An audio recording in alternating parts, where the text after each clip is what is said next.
Jirko, pojď. Jirko, pojď.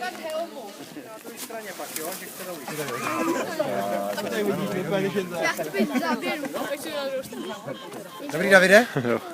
Už budu na YouTube. Přijeli hasiči z Purkarce na hasičskou soutěž do Kostelce, tak se téměř neznali, protože mezi nimi nejsou 1,5 kilometra, ale 20 kilometrů buď přes Ráz nebo přes Hlubokou. A tam vznikla tehdy myšlenka opatřit přívoz. Díky Mílovi Křížkovi, převozníkovi a kapitánovi dneska jezdíme výborně, díky podpoře osadního výboru. A přátelé, ten přívoz jako naše odpověď na zdražování ministra Kalouska jezdí zdarma. Tak. Jo. A teďka mu připijeme a já ho trošku na střechu poleju, aby se děti nesedali do mokrýho. Tak. Nesedali do mokrýho. Bravo. Tak, výborně, hoď, ať slouží.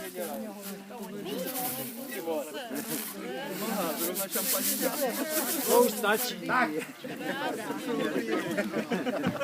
Loď je slavnostně pokřtěná. Míro, řekni něco. Míro je převozník, který bude každou hodinu, buď on nebo jeho zaměstnanci jezdit. Žádný zaměstnanec.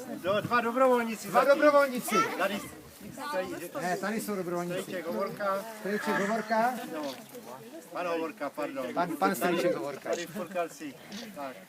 Já nevím, co bych měl říct. Aby to fungovalo a aby lidi byli spokojení, aby to přispělo k nějakému dobrému stavu mezi sousedy a mezi kosteleckými a purkalickými a ať to funguje, no. Taky vítám hrázného pana Zítka, tamhle stojí nenápadně. A všimli jste si, že jsme úplně zatajili, že křtíme loď při 100. výročí potopení Titaniku.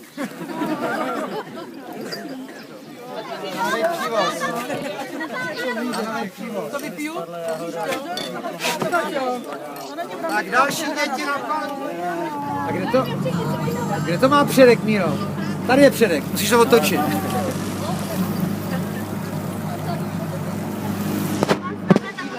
No? Potom vystoupíme. Ale ještě jsme mohli říct, tam někdo čeká na druhé straně, tady nás čeká kapitán. A jak často to bude jezdit? Každou hodinu, anebo na přání. Každou hodinu, každý den v sezóně, anebo na přání.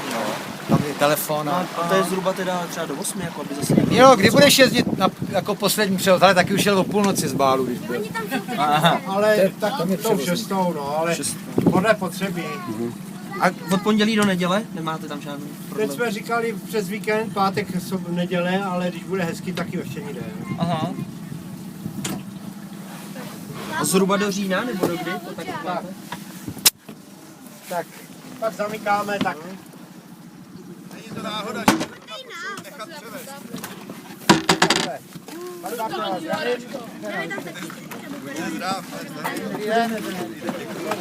Pan Bárta je předseda spolku Horažů. Vltavanu. A přijede s náma na druhou stranu, kde ho čekají jeho členky. Symbolika využití prvního Děti, ahoj. převoznického jedince, který se nechá převést.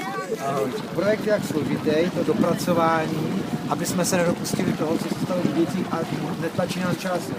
Žádný atest tam není, provedli jsme měřit. Co se ptá? Kolik jsou to tohle?